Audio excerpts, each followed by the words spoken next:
And we are live, my friends. Welcome to the show, MLO, Modern Loan Officer. My name is Addie Net, and your host chiming in. We've got the whole team together and a special guest today, David Anderson from Gold Standard Home Inspection. So what we're going to go over today, guys, is those important points of the home inspection, when you have it, how it protects you, not only as a home buyer, but also as a home seller. And we're going to dive into some stories, and David's going to give us some great insight. This is one of Casey Carpenter's good colleagues and business partners. So he's one of the trusted vendors within the network of the Modern Loan Officer. I will bring each introduction here. Casey, thanks for chiming in. And we were joking before. Casey looks like he's in a. Looks like I'm back in the Navy, deployed again in the Middle East. But, we don't really know where Casey is right now, but there's bunk beds, glowing lights, and so backdrop there. So we remind everyone we are live streaming here.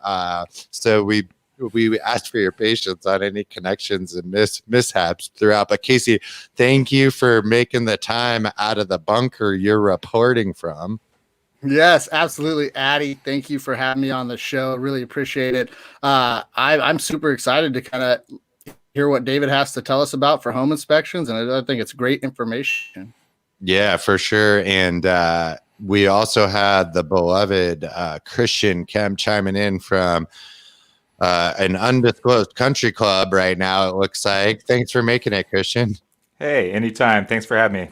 Yeah, you're looking real sharp for sure. We love you, Kempers. And then, as I mentioned before, David Anderson, Gold Standard Inspections. Thank you so much, David, for making it. Great to be here. Yeah, so diving in, guys, home inspections, really, really important.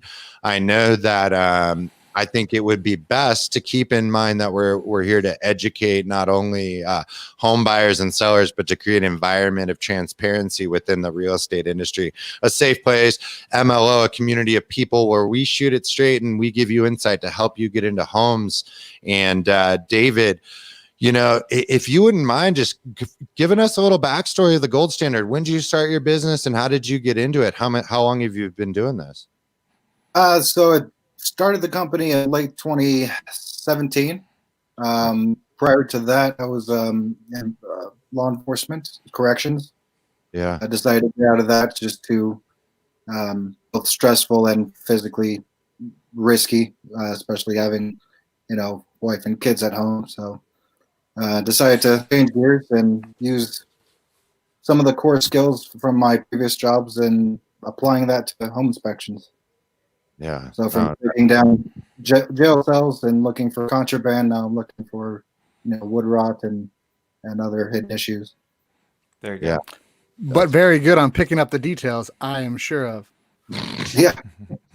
Yeah, it's all about the details with home inspection. So I think one thing to just start open is when you get into contracts. So say you have an accepted offer on a home. So there's what's referred to as, and I'm going to run through this for more of the first-time home buyers. There's what's called an inspection period, which is typically 5 to 10 days on a calendar, where it gives the home buyer an opportunity to hire someone like David Anderson at the Gold Standard to go into the property and get an inspection. And David, so what is that usually like in your world? Like, are they calling you and like, we need this as soon as possible? What's it like right now for you when scheduling? My understanding is that they have 10 business days to get all the inspections done. Typically, I work with home buyers as soon as possible after they've gotten their accepted offers. Yeah. Again, flexible with scheduling. So just happy to help as soon as we can get sellers permission to get into the home. What's the environment right now? Are you seeing, like in our current pandemic, is there more inspections you're seeing? Has it slowed down for you? What are you seeing right now? It's slowed down a little bit. I think it's starting to pick up again. I'm starting to get busy again. Month of April for me personally was pretty quiet, but yeah, May's starting to pick up again. Looks like just there's more caution though. Yeah. Sellers are a little weary, but we have measures in place to make sure we're trying to maintain social distancing, keeping our faces covered. I also sanitize everything I touch before I leave home. Yeah, that's fantastic. No, it's super important. And I'm sure it's been a huge adjustment from your point of just entering homes and kind of the vibe and going in during the pandemic here. To kind of move to a couple of, I think we hit home there on when do buyers get inspection. So typically when you get into contract, guys, you're going to hire someone like David to go in and identify any red flags with the home. So David, would you mind chiming in on what are some of the main things when it comes to inspecting the home that you're looking for? So, I mean, the main focus is to identify major deficiencies with any home, but probably number one, especially where we live in the Pacific Northwest, is moisture. Making sure grading is correct, that the water will be flowing towards a home and its crawl space. Making sure there's no signs of leakage from a roof or an attic, things like that. Really, if left neglected over time, can become much bigger issues and more expensive to fix. Yeah, definitely. Yeah, no, that's a big deal here in the Pacific Northwest where we're all located. There's a lot of moisture issues versus maybe somewhere in Arizona or Texas. They deal with different things with like heat and desert like conditions, or even in the South where there might be, extreme humidity, which brings in a lot of different things you might be looking for. So, yeah, I know moisture, mold is a big deal here. So, always looking for those items as well. Anything to add on just what you're looking for? Like the big things for me, like that hits is like cracked foundation, roof life on the home. How are you looking at those? And Black mold. Black mold. What are your priorities? Like when you walk up to a house, what are the first things that you're looking for? Can you judge things from the street, or do you get under the house? Tell me a little bit about it. So I do get initial impressions. Before I even get there, I do my homework on the listing and just looking at the detail there. But I mainly look for like the big ticket items, the foundation, making sure that's not cracked severely. Just looking at the roof, I always ask the seller, hey, do you know how old your roof is? Because every type of roof covering has its own service life. Right. That and like furnaces, water heaters, AC units, they're a little more expensive items to handle. Make sure those are in working order, and I also give buyers the age, if I can find out, of each unit and their expected service lives too, so that they have the best idea about when they would need to replace those things too. Mm-hmm. Yeah. No, that's really important. Huge. That's important. Yeah. And just out of curiosity, David, are you seeing like when you go in, are you familiar with like what loan program the buyer is utilizing, say a conventional or a VA or an FHA, or do you inspect every house under the same set of circumstances and checklists? I personally do the same guidelines. Some instances I do the wood destroying organisms paperwork for inspections if they request it, but from my point of view, all inspections are handled the same way. Yeah, gotcha. That's fantastic. And it's good to know. And, when I'm looking at what I communicate to my clients is there's kind of two approaches to a home inspection from my point of view. I want David to find all the red flags, right? All the red flags that might be associated with the home that I need to worry about. Looks like MLO is getting a landline call in. Probably. You never know. Hey, we take all them all. Landline, cell phone calls. You never know. They're calling in, asking questions left and right. But so the two buckets, I think you're looking for red flags, like a cracked foundation. Is the siding coming off? There's a roof falling apart. Things that I need to know right away. But even too, I always say I like it to be a checklist for 10 years, because David's going to give me what to expect, not only from a physical standpoint on the property, but to plan financially. So That's right. I think that's really important to know, guys. Like, just because you're getting this inspection report and there's a really long list of stuff, it's not that like, oh, you shouldn't buy this house, because if there's going to be any issues with the house, right? So, but it gives you a nice game plan of what to prepare for in the future, right, Christian?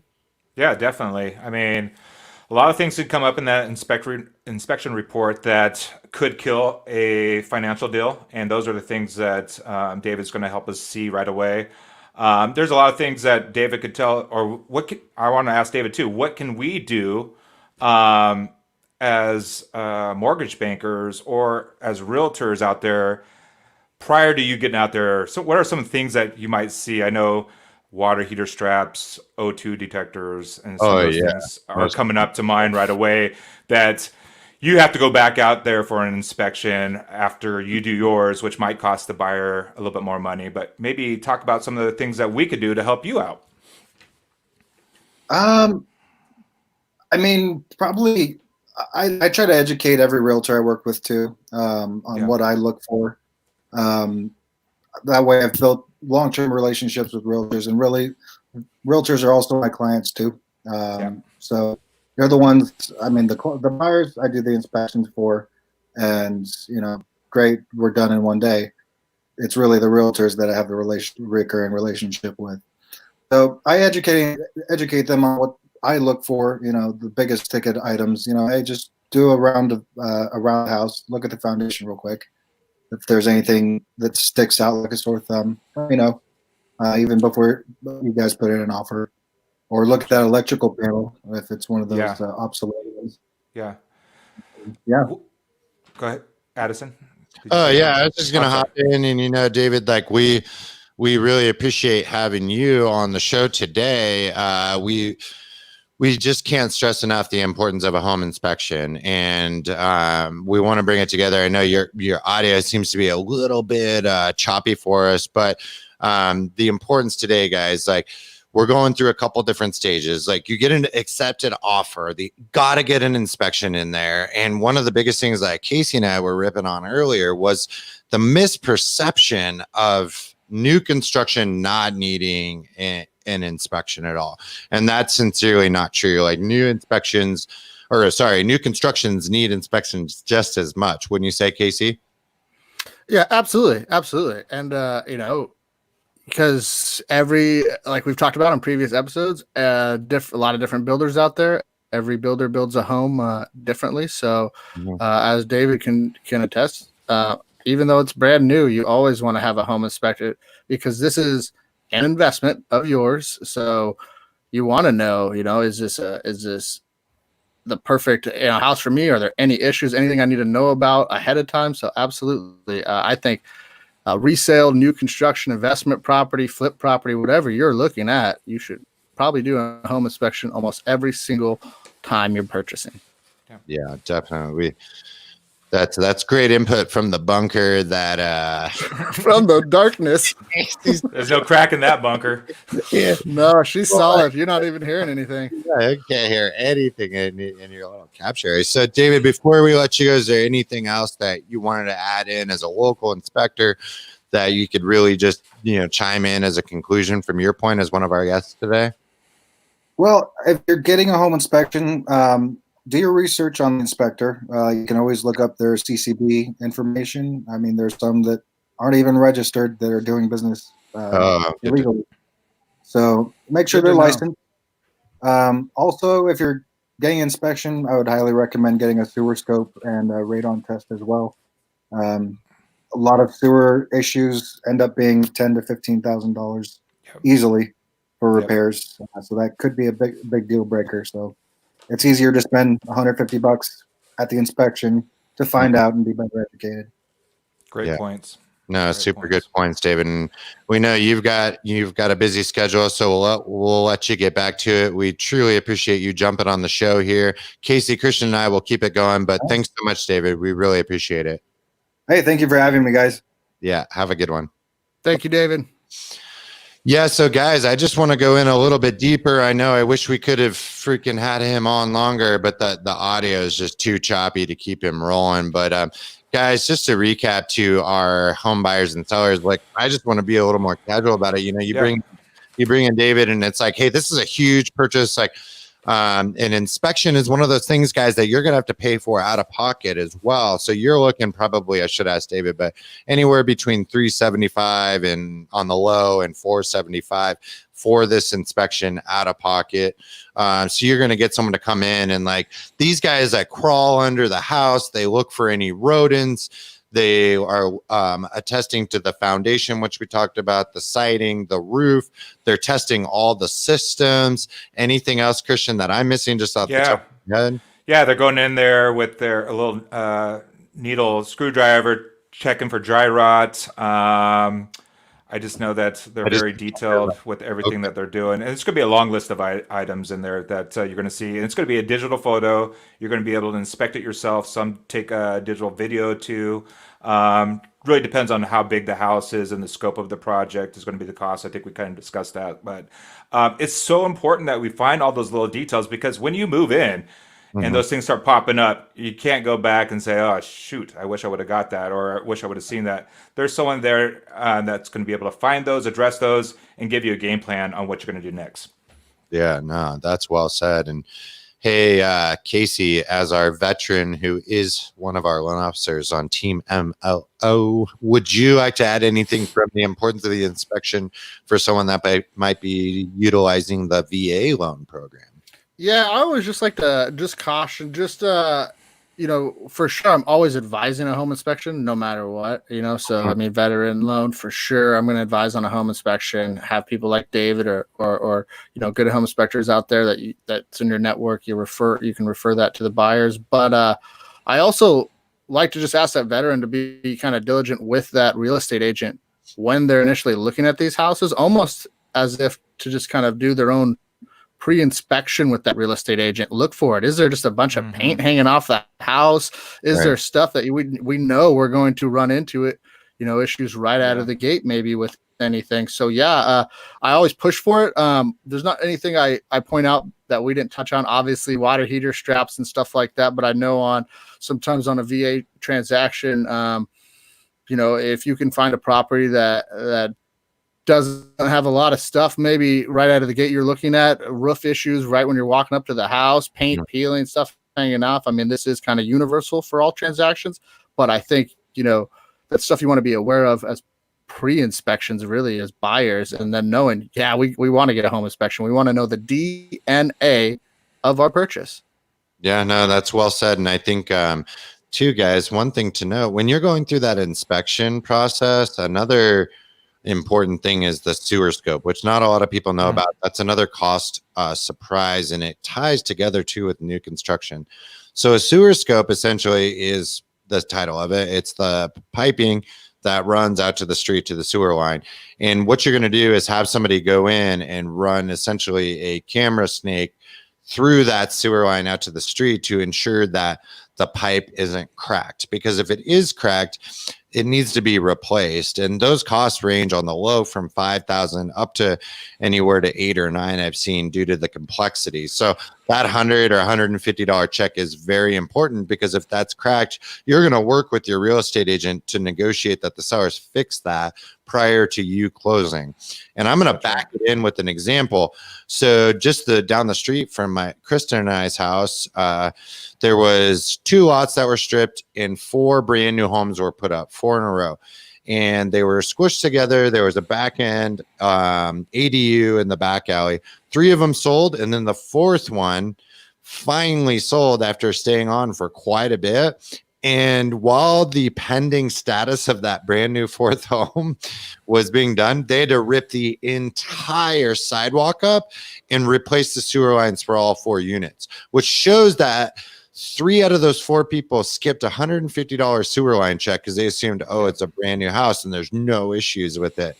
However, what happens is a lot of these new constructions homes, they actually pour the cement on the sidewalk last. So you've got deliveries, construction workers, big trucks driving under just raw gravel, which can crack the sewer line. So it's just super important to, get that stuff checked out and not assume just because it's shiny, there's no problems with the home.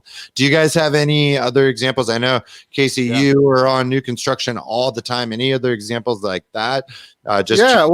And that's another, like, one of those pre-inspection points. Yeah, I ask, is the roads and sidewalks poured already? At the subdivision, what do we have going on?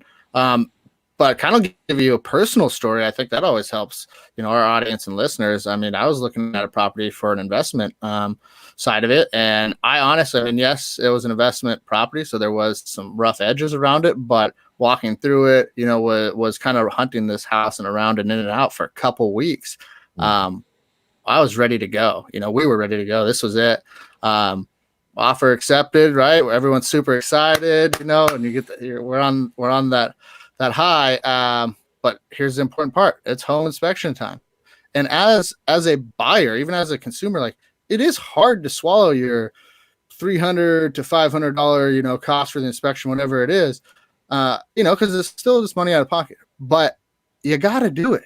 You got to do it, because we did it. Everything's checking out. Everything's looking good. We're here at the end. I'm thinking, we're ready to go.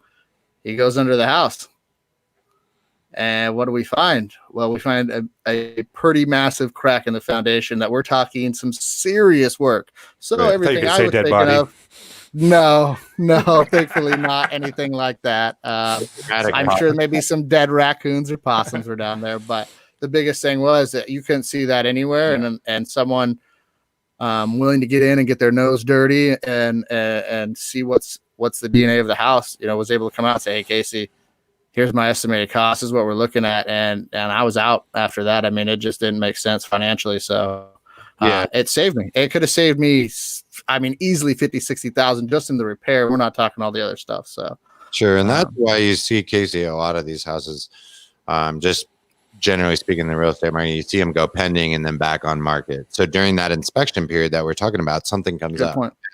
The seller and the buyer can't come to terms, meaning, the seller's unwilling to make the changes, or they don't want to pay for them. So that's why you see things go back on market. And all those people that are wanting to buy a home, first-time home buyers, they're looking on Zillow. And if you see on that transaction history, maybe a home sitting for a long time, it'll show on there pending and then back to market, pending, back to market. So a lot of times, and not always, it comes down to, in many cases, the inspection not coming clearly and cleanly. So, and to kind of bring it together too, I wanted to showcase Christian, I know you have owned and operated a contracting company in the past. So from your point of view, what are some things that and I'm going to slide this to an end here, talking in the terms of a seller. What are some easy things that sellers can do? Some DIY projects on the weekends, Lowe's, Home Depot, everyone right now is working on their home more than ever. What are things, if you're going to sell this year, that you can get ahead of and work on the weekends? Yeah, deferred maintenance is huge. Keeping your house painted, primed, any kind of exposed wood is in the Pacific Northwest is going to get dry rot. So take care of those things right away before it gets off. Gutters are huge. Gutters divert water, and if your gutters are on the wrong degree, they can be pushing back into the siding. I see a lot of that. I'm replacing a lot of fireplace chases where water just sits on there. So if you can divert water away from the house, off the house, that is the key here in the Pacific Northwest. So water seems to be the biggest issue right here. Yeah, no, that's a great point. And I think even, David touched on that, Pacific Northwest, you gotta get that water away from the house.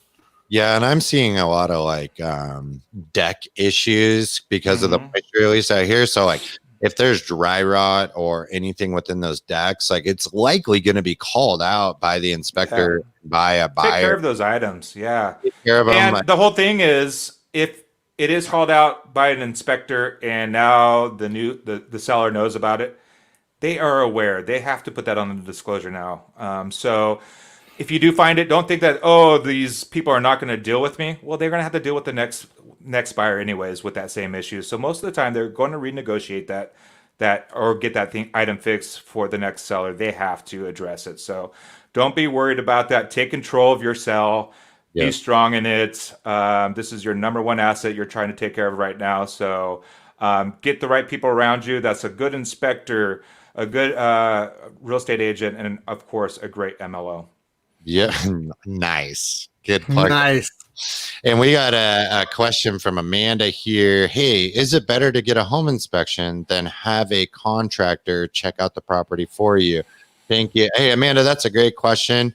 Great question. Yeah, there's two different things. I mean, contractors obviously build, remodel, and they're in homes all the time. I think a licensed inspector is going to do a lot of different things. Like their tool belt is customized to looking for things that are going to affect the house. So like the systems primarily, like checking all your big ticket items, your HVAC, your electrical, washer, dryer, dishwasher, things of that area. And also a general contractor doesn't really specifically look at houses every single day. Like some of these guys are looking 3 to 6 houses per day easily. So they're just seeing things on repetition, and they're licensed as well. So they're up to speed more on minute contract and licensing expectations per county in different areas. So anything to add to that, Casey? I mean, this is a really good question, you know? Yeah. I mean, if you're at that point too, double down. Yeah, get both. Get both. If you think you need it, get both. Have two look at it, because you could have two different views there, and now everything's covered. Even if there's something as a home inspection that is good, let's say maybe some fascia boards, that where your gutters hang off of, but a contractor could say, hey, maybe we replace those here a few months down the road because they're looking maybe to get a little soggy or something. So maybe it's good to have both. Mm-hmm. Yeah, I got one comment on that. I think it's just going to help you build your repair list if you're using a license, not a contractor, but a inspector on the side of things. It just helps build that out so that when your realtor is going back to the seller, you can show them the visual pictures and everything else. Yes, a contractor can do that, and they're licensed CCB. It just makes maybe the seller feel a little bit more involved in the process with that licensed inspector. Yeah, and I would say too, like an inspector is obviously going to have that experience of going through many homes, understanding, what to look for, what not to look for. But I would also add too, like a contractor could bring a nice perspective for you as well. Like the little things, like say it's how a door hangs. Like, hey, this little crawl space isn't properly installed. So they might be able to give a perspective, say, of a finishing carpenter or someone that focuses primarily on kitchens or bathrooms, or there's just like little things too, like say an installation of a garage door, like, hey, this guy didn't put the garage door in correctly, or those types of things. An electrician, huge thing, like, hey, this wiring's a mess. Hopefully an inspector would catch that. But I don't think it hurts to have more people. But one thing to know is like you can't set up, like, especially during a pandemic, you can't have 7 people scheduled 7 days in a row. You get like one little 3 to 4 hour window and chime in there. But awesome question, Amanda. I mean, we really appreciate that. More the better. Great question, Amanda. Yeah, and coming in too, we got a shout out from Jim. Very helpful information. Thank you. So yeah, no, most definitely. We're here, guys. If you've got more questions specific to you, like if you're in contract right now, like ask us these questions. This is just as much for everyone, as well as our podcast listeners, but we want everyone to have an opportunity on the live show to chime in and give their specific scenario for us to address. So I think, this was a really good topic. I hope it's not taken lightly. I think we'll do it again. And right now, just to speak specific to the real estate environment, buyers and sellers are definitely on the edge more than ever. Just 3 to 4 months ago, I felt like when I was talking to an escrow officer, about 85% of real estate offers that were in contract closed. 85%. And the last time I checked in just a few weeks ago with some trusted escrow officers, we're seeing about a 50% fail rate, meaning about half of the buying contracts that go under contract fall apart. And there is a curveball of like, oh, people lose their jobs and there's tightening of underwriting. But I think a lot of it is just the mood of where people are at in the pandemic. So everyone's kind of tense, right? So that means when an inspection comes out, I've seen people like get so frustrated over the littlest things. Like I saw a deal fall apart because the buyer and the seller got into a pissing contest over the gutters not being cleaned.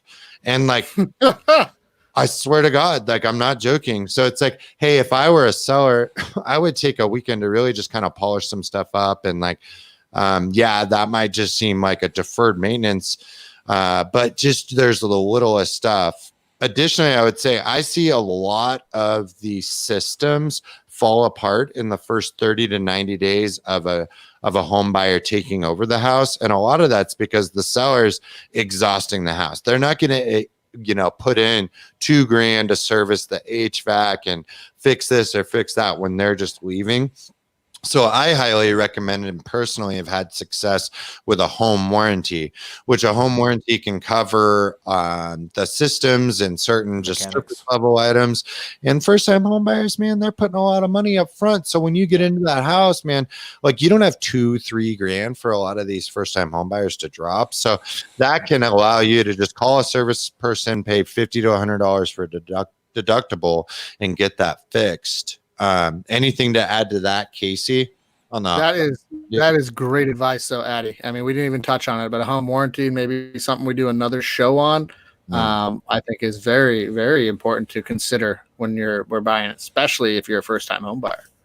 Yep. Anything for you, Christian? Yeah, I think that's definitely another episode. Home warranties are very important for any home buyer. You can purchase them even after you've owned your house for 10 years. So we'll deep dive into that, and we'll bring on a specialist so we can throw some questions at him or her and go ahead and put that on one of our future episodes.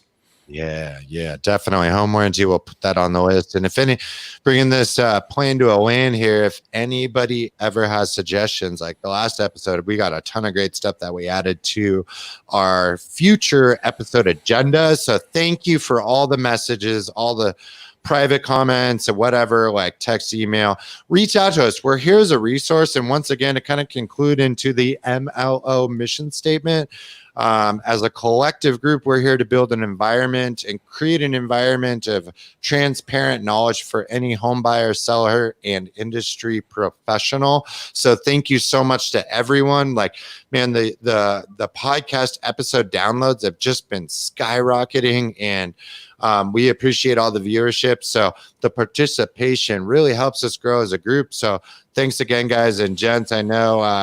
I know it's time at the end of a long week. We're all out there grinding. So thank you, Casey and Christian, for taking the time to chime in live here. Thank you.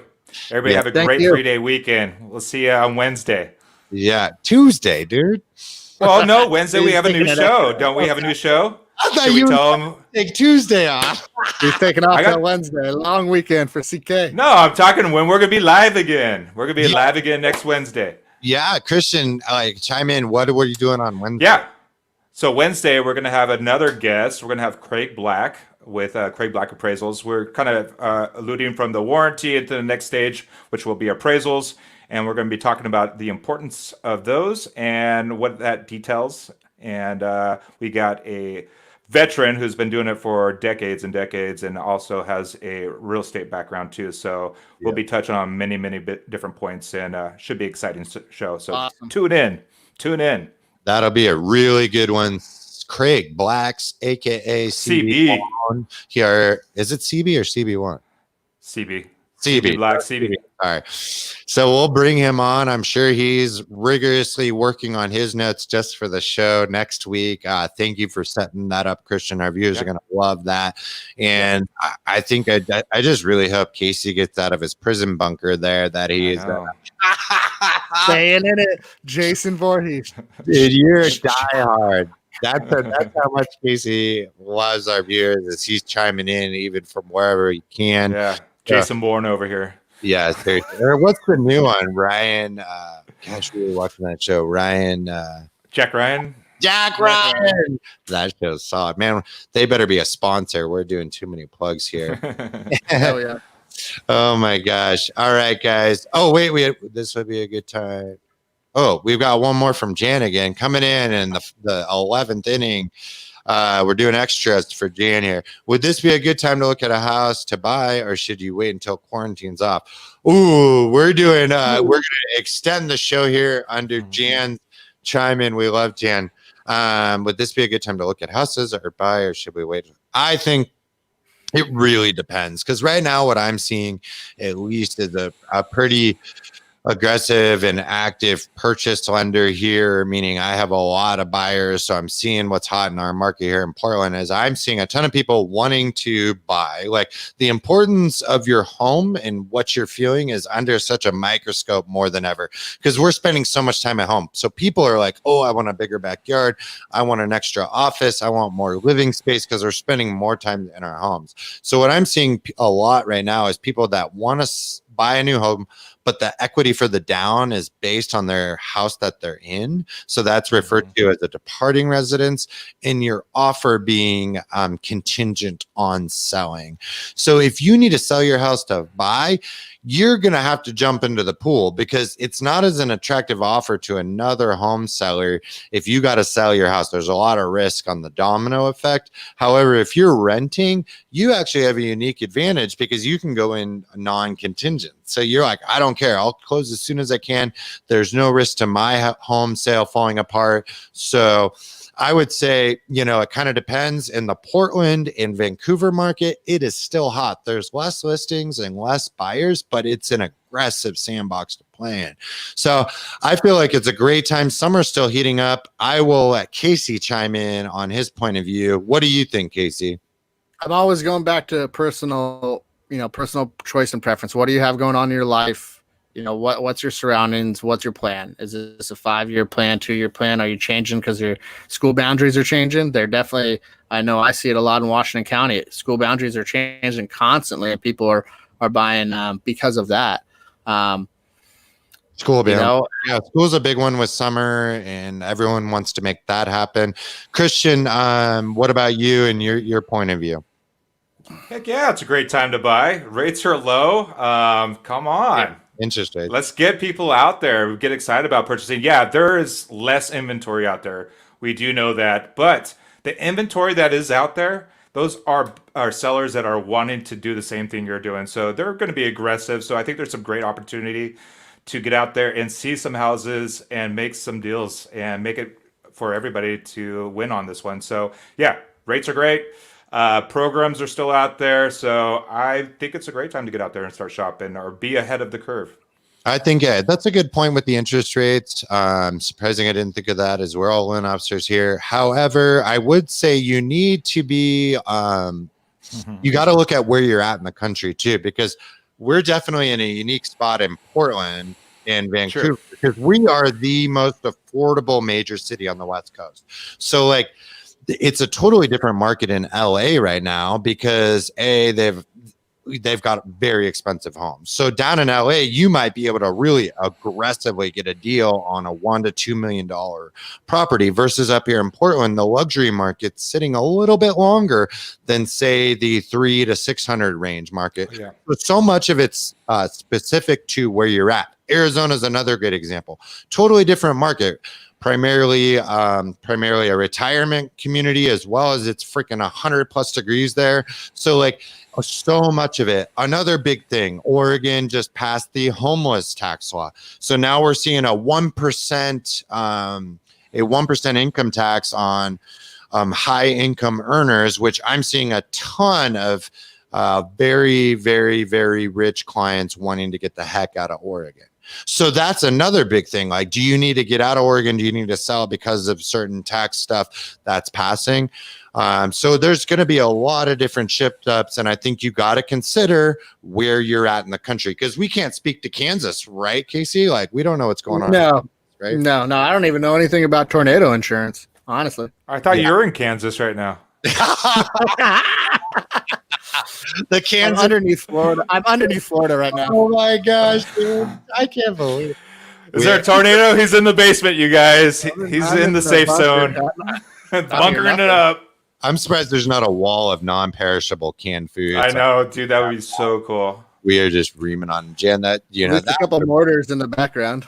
Oh my gosh! Here's a really good question from our boy JB Joshua. If we can get Casey to stand still in his bunker for a second, and the difference between escrow-based homeowners insurance policies versus second-party policies. So yeah, Joshua, thanks for chiming in.